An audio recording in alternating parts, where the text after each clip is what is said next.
Assalamualaikum warahmatullahi wabarakatuh.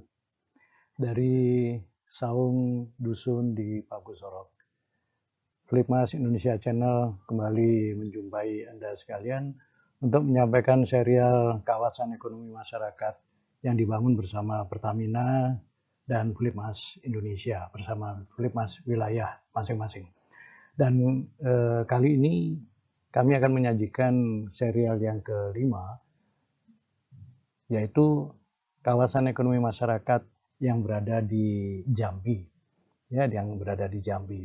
Dan letak persisnya Camp Pudak ini di Dusun Pauh Gading, Desa Pudak, Kecamatan Kumpeh Ulu, Kabupaten Muaro Jambi, Provinsi Jambi. Dan yang bertugas di wilayah ini adalah Flipmas wilayah Kajang Lako, di mana posisi dari Camp Pudak ini tidak jauh dari kota Jambi itu sendiri. Dan ini salah satu camp yang berada di pedalaman yang berada paling dekat dari kota. Jadi kalau kita lihat di sini Jambi, dan campnya juga tidak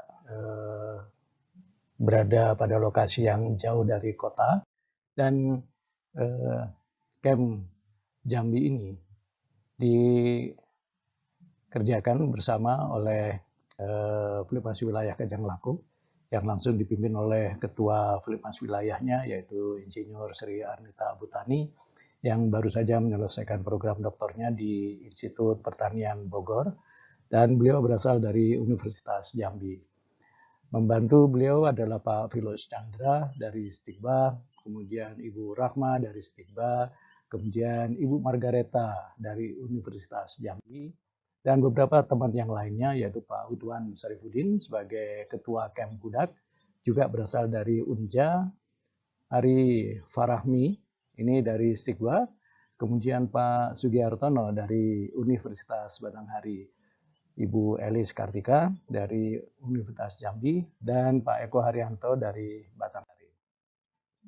Jadi kalau dilihat di sini juga ada kebinekaan perguruan tinggi, kebinekaan kepakaran, dan juga pada saat bertemu dengan warga Camp Pudak ini yang bekerja sama nanti dengan Flipmas Kajang Lako dipimpin oleh Pak Minto. Pak Minto ini asli dari Jawa Tengah ini, karena di wilayah itu banyak sekali orang Jawa Tengahnya.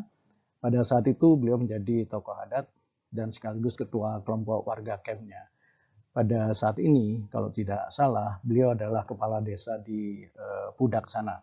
Dan beliau dibantu oleh teman-temannya, yaitu Pak Jawari, urusan hortikultura dan juga sapi, Ibu Nuraini Sari, urusan jamur tiram, Pak Yanto, urusan padi, Pak Nano ini urusan hortikultura dan sapi, juga padi, Ibu Yuliana ini mengenai jamur tiram. Dan ada lagi Pak Ngadiman, ini yang urusan sayur-sayuran, kemudian Pak Yadi ini juga turut membantu ternak sapinya, lalu Pak Izarudin ini menjadi ketua lapangan dari Camp Pudak ini. Camp Pudak sendiri itu hanya jarak tempuh sekitar 40 menit, ya, 35-40 menit untuk bisa mencapai Camp Pudak ini, ya, dengan berkendara mobil, berupa lahan awal seluas 5 hektar dan saat ini berkembang menjadi 11 hektar. Nah, perkembangan kawasan ini bukan karena campnya yang kemudian berkembang, tetapi kawasan-kawasan di sekitarnya yang tadinya sudah ditinggal para penggarapnya, melihat camp ini kemudian berhasil berkembang dan juga memproduksi secara kontinu, maka mereka perlahan kembali lalu bergabung dan belajar bersama teman-teman Kajang Lako dan juga warga Camp Pudak ini. Sehingga semakin banyak penggarap-penggarap yang kembali menggarap lahannya ini, yang membantu mengurangi populasi kera di hutan sekitar Camp Pudak ini. Dan wujud dari lahan ini kemudian sekarang berubah menjadi persawahan yang umumnya ditanami padi, lalu juga menjadi kebun-kebun jagung, kacang tanah, kacang panjang, singkong, kedelai, cabai rawit, paria, gambas kampung, pisang, pepaya, dan jamur tiram. Nah, Ibu Sri Arnita ini juga bersama mahasiswanya mengembangkan varietas kedelai yang baru yang beliau peroleh bersama promotornya dari IPB. Nah, Di bagian depan dan di bagian utara dari camp ini dibatasi oleh kanal irigasi.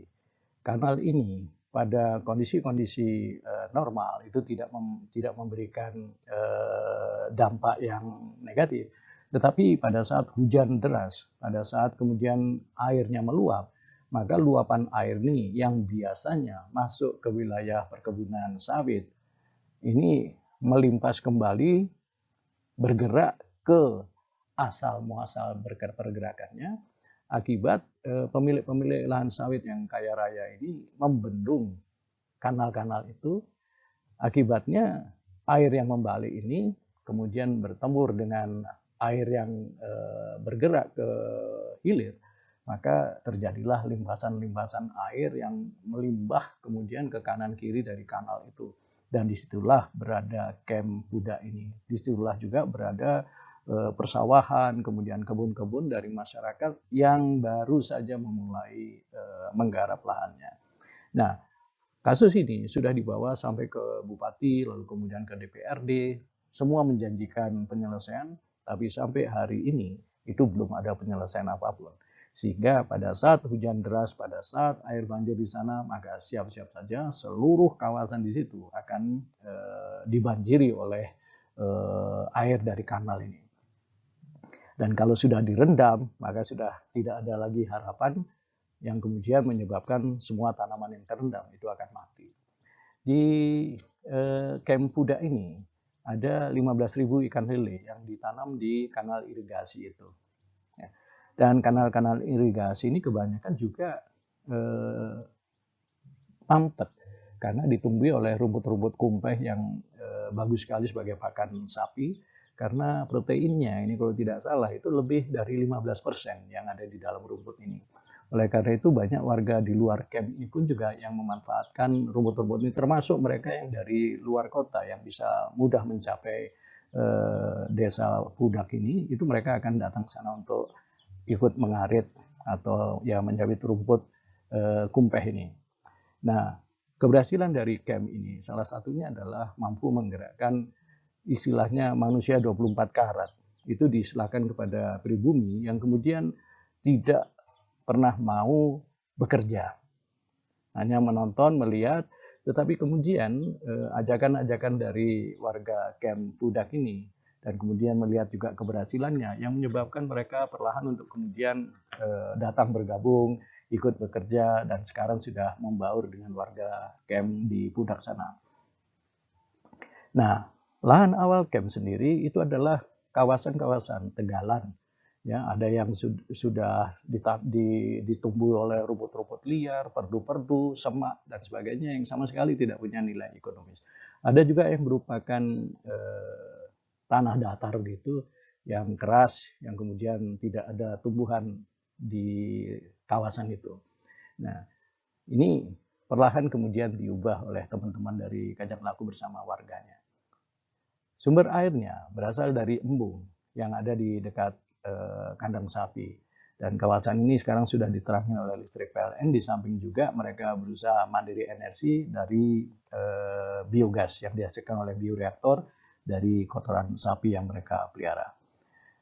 Eksistensi camp Pudak ini itu sudah memotivasi di samping penggarap-penggarap lahan yang dibiarkan terbengkalai, juga adanya pesantren yang baru dibangun di sana untuk kemudian bersama-sama bertani, membeli bibit dari camp, kemudian belajar dari camp, tetapi sama-sama menderita seperti halnya warga camp akibat ulah orang yang kaya raya itu yang tidak mau peduli dengan derita dari masyarakat kita sendiri yang memang merasakan sendiri dampak keserakahan mereka itu. Warga camp sendiri, terutama Pak Minto, itu punya traktor yang bisa digunakan untuk membongkar tanah, lalu kemudian ada juga yang digunakan untuk panen padi dan sebagainya. Ini semua disewakan kepada Pelikmas Kajang Laku. Ini adalah wajah lahan awal dari camp Pudak ini. Juga di bagian depannya atau seberangnya, lalu kemudian kiri kanannya, hampir seluruh kawasan yang ada di sana, puluhan hektar, itu sama sekali tidak tergarap. Nah, ini sebetulnya lahan-lahan produktif yang pertanyaannya adalah mengapa kok tidak digarap?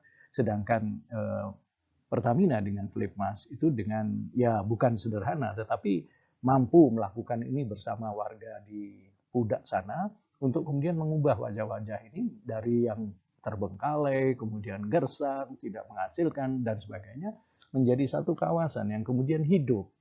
Ya, kawasan yang sudah hidup itu akan segera menghidupi siapapun juga yang membuat semua di sana itu menjadi hidup.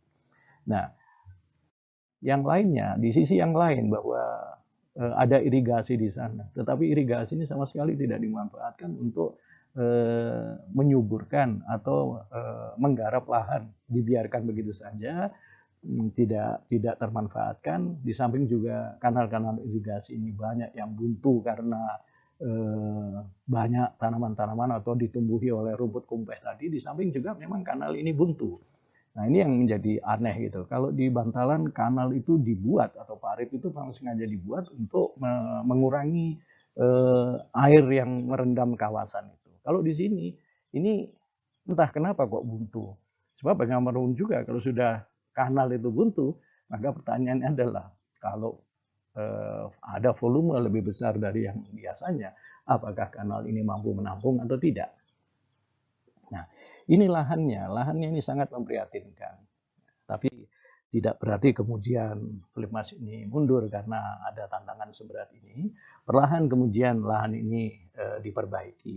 Ya, ini kita lihat juga bagaimana kemudian warga bersama Flipmas Kajang Laku itu kemudian mencoba memperbaiki lahan. Jadi menata lahan, membongkar lahan, kemudian mengurus lahan, menyiapkan lahan untuk siap ditanami. Dan jelas menggunakan backhoe, jadi alat-alat berat untuk meratakan dan menyiapkan tanah atau lahan untuk pertanian ini. Ini baru pada Januari, jadi baru berjalan 3-4 bulan, di mana kemudian parit-parit mulai banyak dibangun, tetapi tidak sebanyak parit yang dibangun di Camp Bantalan. Maksudnya adalah juga untuk membantu menyalurkan air dari kanal-kanal ini ke wilayah camp.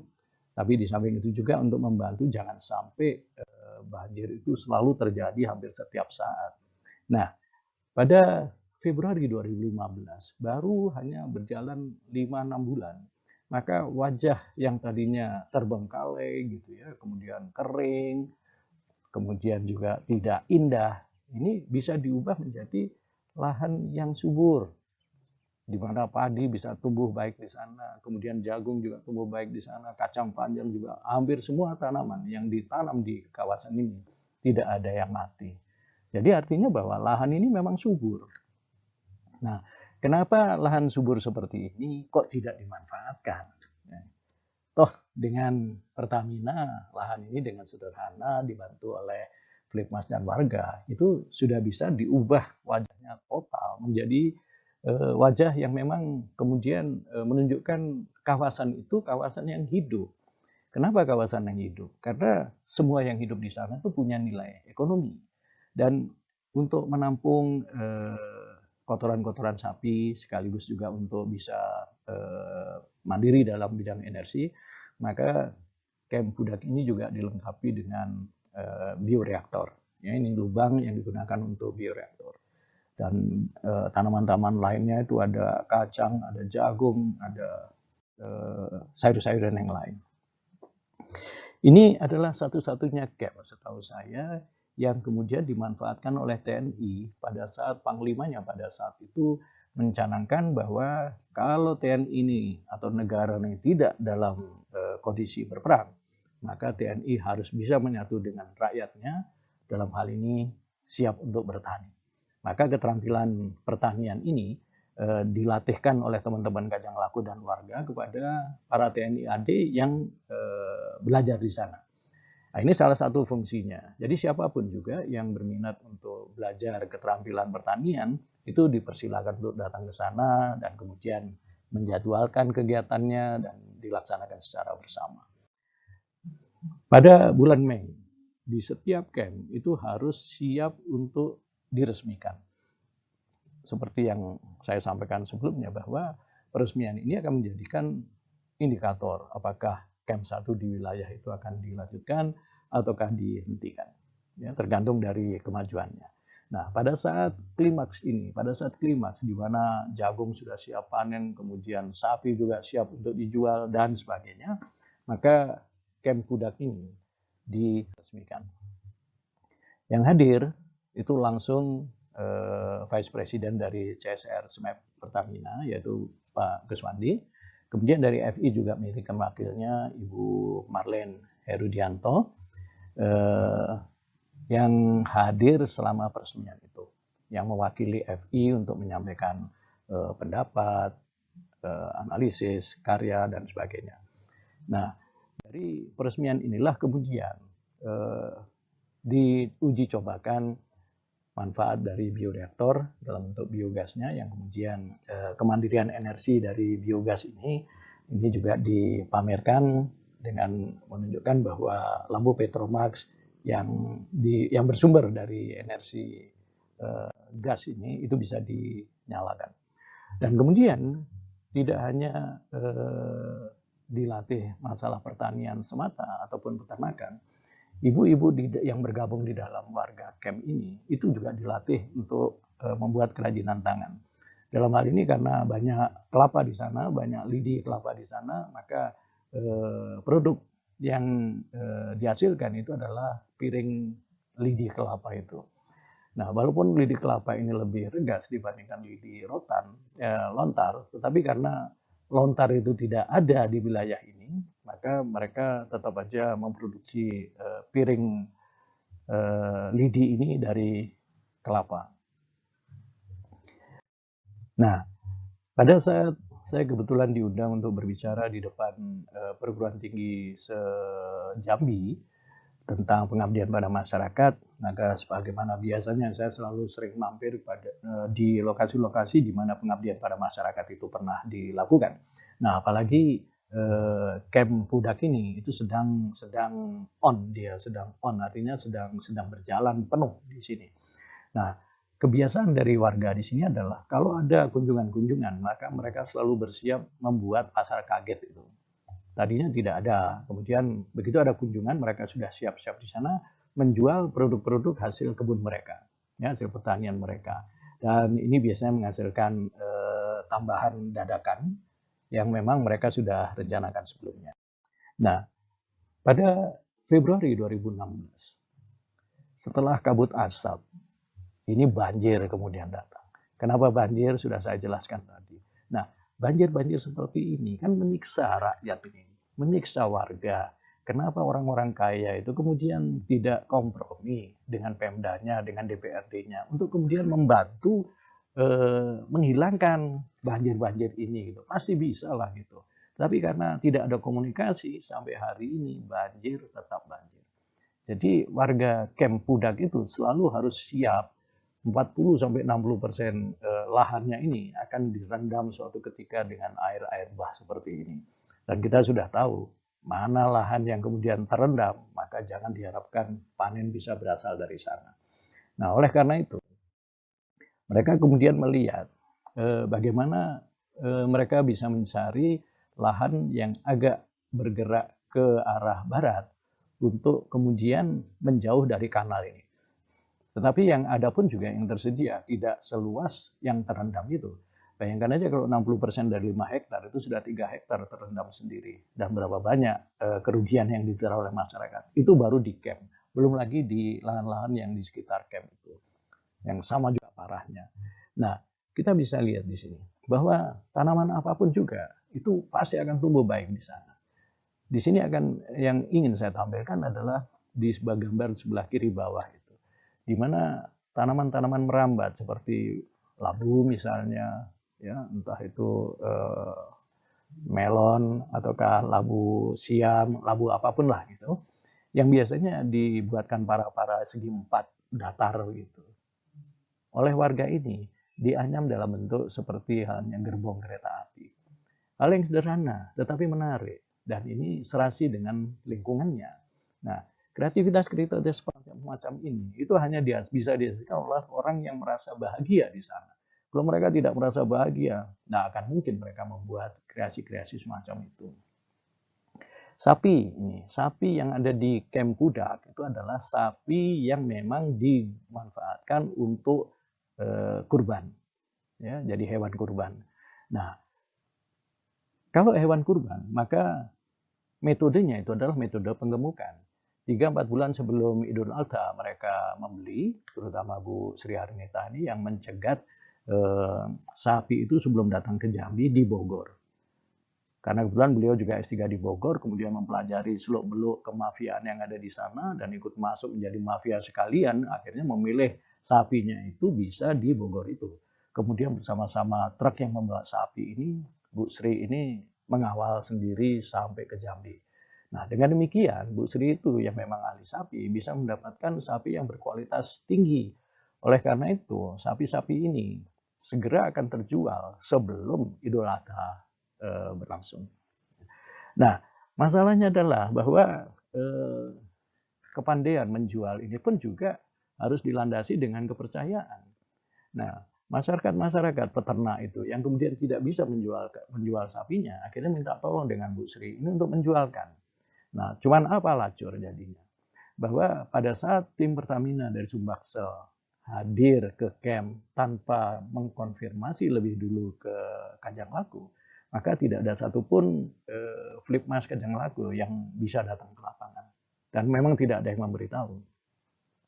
Terjadilah insiden di sana, di mana ibu dari Pertamina ini kemudian bertanya kepada warga, apakah ini sapi Pertamina? Dijawab bukan, ini sapi saya. Nah, tapi kenapa jawaban seperti itu kok segera dimasukkan hati, segera dimasukkan pikiran, dibicarakan di tempat camp yang teman-teman camp di sana memang nggak tahu menahu tentang sapi itu. Kenapa kok tidak langsung konfirmasi ke Bu Sri atau teman-teman Kajang Laku yang lain supaya mendapatkan jawaban yang jelas. Jadi pada saat datang setelah Idul Adha, ya sapi sudah tidak ada lagi yang punyanya Pertamina atau punyanya camp itu. Itu sapi pasti warga dan itu sapi yang memang belum siap dijual, belum siap dikurbankan.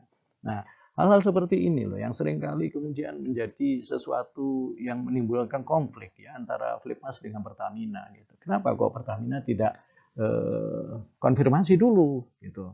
Ya, sehingga Pertamina juga tidak salah di dalam menilai. Tapi lah ini semua sudah terjadi bahwa camp Pudak ini yang menurut saya sendiri sebagai salah satu camp yang baik. Pak Guswandi pun juga mendeklarasikan demikian. Tapi kemudian agak disindir, apa kok seperti ini jadi camp yang bagus sih? Nah, ketidaktahuan ini jangan kemudian menjadikan satu sikap sombong gitu ya, bahwa saya lebih tahu, saya membuktikan, saya melihat sendiri. Ya lihat sendiri memang betul, tapi kalau salah sendiri ya jangan mengajak orang lain ikut membuat kesalahan yang sama. Nah, dari kotoran-kotoran sapi yang kemudian dibersihkan, dikumpulkan, dan masuk ke digester ini untuk diubah menjadi biogas. Nah, tanaman yang lain kita bisa lihat bagaimana suburnya, ya. Nah, kemudian pada April 2016 ini kembali lagi, kena lagi, ya, banjir lagi di sana. Nah, kalau orang bisa naik perahu ini kan kita sudah bisa ukur kedalamannya berapa. Banjir ini sampai sedemikian masifnya sehingga masuk sampai di bawah ruang pertemuan itu. Wah, itu sudah jaraknya kira-kira 100 sampai 200, 150 sampai 200 meter itu dari kanal ini. Bisa kita bayangkan bagaimana sengsaranya warga camp ini. Tapi yang membuat saya merasa harus mengapresiasi itu adalah daya tahan dari warga ini loh. Kok tidak jemu-jemunya kemudian menanami kembali wilayah-wilayah yang bekas kebanjiran, kemudian memperbaiki tanaman-tanaman yang busuk dan seterusnya. Nah, ini terjadi pada saat Monef, di mana teman-teman dari Flipmas Indonesia, lalu Flipmas Kajang Laku, itu harus bermalam, harus sampai malam mereka melakukan monitoring dan harus naik perahu karena banjir itu. Flipmas Indonesia pada saat itu diwakili oleh Ibu Pandi Renowati dari Ngayah Bali, dan ini bisa kita lihat bagaimana sengsaranya ini para warga di sana. Pemonef itu bisa kembali ke hotel, tetapi mereka yang warga di sana tidak bisa keluar dari jebakan banjir itu. Nah, Pada September 2016, mereka merasakan perlunya untuk mengundang kembali Flimas Indonesia, Pertamina, eh, istilahnya adalah untuk panen raya. Jadi ingin menunjukkan kepada semua stakeholder bahwa warga di sini itu tahan banting. Gumantar tahan banting, warga di camp sini pun juga tahan banting. Yang luar biasa, sungguh luar biasa. Nah, pada saat ini bukan saat peresmian, tetapi mengulang kembali saat-saat panen raya itu. Nah, bisa kita lihat di situ ada padi yang siap dipanen. Lalu yang di bawah ini, dua foto di bawah ini ada sebelah kiri dan tengah ini adalah wajah dari rumput kumpeh. Rumput yang memang sangat-sangat disukai oleh sapi di sekitarnya itu. Nah, anehnya ya, ini eh, bekas-bekas lahan yang terendam itu kemudian ditanami kembali gitu. Nah, berikutnya adalah jenis tanaman lain. Ya. Setelah mereka kebanjiran, kemudian banyak tanamannya yang busuk-busuk dan sebagainya, mereka tidak kenal lelah, tidak kenal menyerah, dan kemudian mereka tanami lagi ya dengan jagung kembali, kangkung darat, kacang panjang dan sebagainya. Ini salah satu fakta yang menunjukkan bahwa penggarap-penggarap sebelumnya itu kembali lagi membuka lahannya yang sudah ditinggalkan puluhan mungkin tahunan, itu bukan puluhan tahun, mungkin tahunan sudah ditinggali, akhirnya semak-semaknya tambah tinggi, kemudian pohon-pohonnya juga tambah besar. Mereka harus merusak ini semua dulu, jadi membersihkan ini semua dulu untuk memulai lagi ditanam. Dan semua itu mereka beli bibitnya, belajar bagaimana mereka menanam dan sebagainya itu dari teman-teman di camp Pudak ini. Nah, ini salah satu keanehan yang sampai sekarang juga tidak bisa saya jawab. Seolah-olah babi hutan itu mengerti maksud dari manusia. Babi hutan itu salah satu dari dua hama yang juga sangat merepotkan teman-teman di kawasan ini. Oleh karena itu usaha mereka sudah macam-macam untuk mengusir babi hutan ini.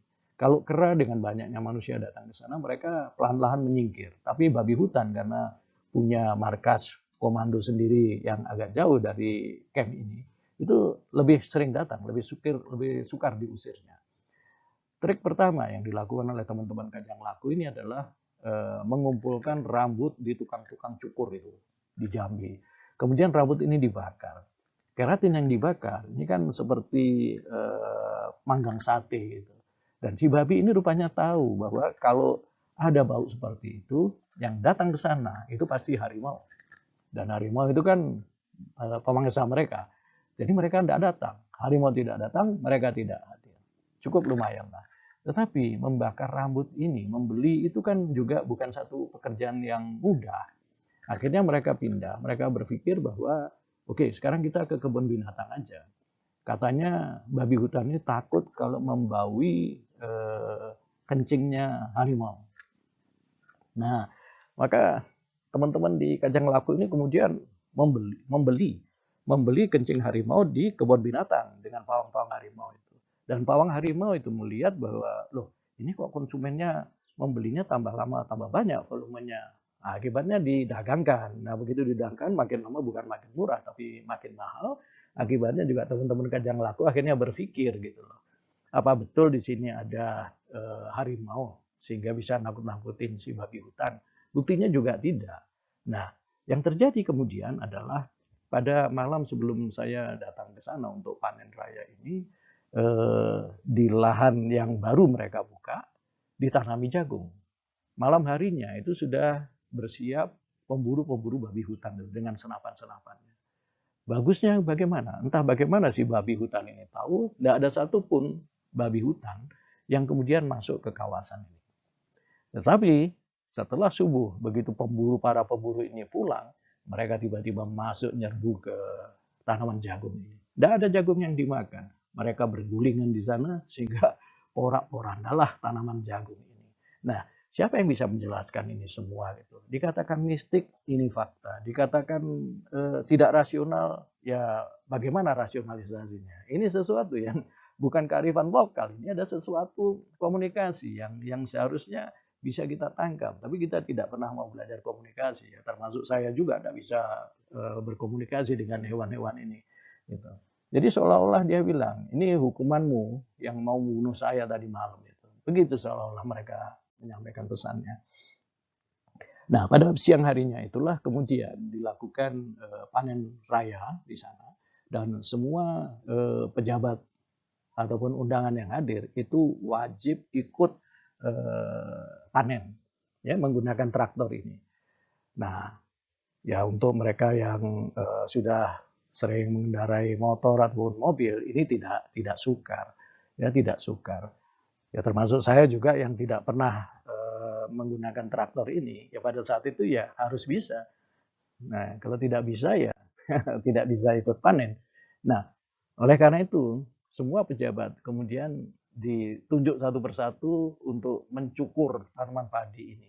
Jadi 2-3 putaran ganti, 2-3 putaran ganti, sampai akhirnya semua pejabat di sana sudah memanen kira-kira separuh dari lahan yang ditanami padi itu, yang padi yang siap panen itu. Sisanya kemudian diselesaikan oleh warga sendiri. Nah, panen ikan lele itu lebih mudah lagi, karena lelenya sendiri kan sudah dijaring. Kemudian saya menjaring di tempat yang memang berupa jaring.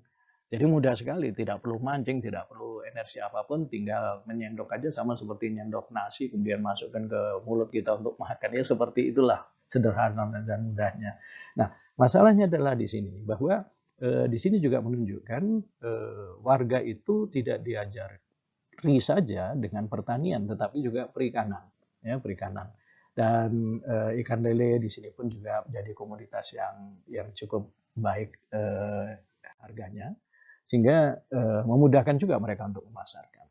Nah, dilihat dari profil omset ini, kalau kemarin bantalan, lalu kemudian batu bersurat, partungko, terlihat perlahan naik gitu ya, naik perlahan begitu, walaupun angkanya tidak tinggi, di partungko hanya 100, lalu di sintuk hanya 60-70 juta gitu ya. Nah, kalau kita lihat di sini, di camp Pudak ini sudah mencapai menembus angka 400. Nah, kenapa di awal-awal ini datar ya, hampir selama 1 tahun dari September 2015 sampai Juli 2016 ini bisa dikatakan stagnan gitu.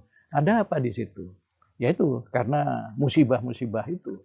Kenapa mereka bisa berada 100 juta?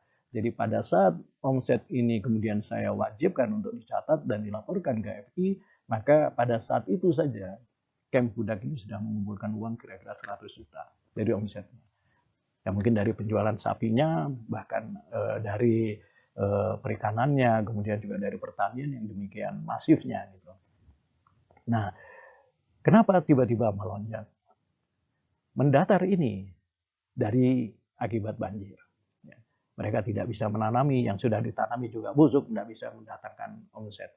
Kalau toh datangkan omset itu sisa 40%-nya, sehingga mereka masih bisa bertahan pada omset sekitar 100-an juta itu. Nah, seperti yang sudah saya sampaikan tadi, bahwa mereka punya ikon kawasan di situ adalah sapi potong, jadi sapi kurban. Nah, adanya taruhlah 15 ekor sapi itu dan harganya pada saat Idul Adha itu sekitar 20 jutaan, maka mereka sudah sekali panen itu adalah 300 juta.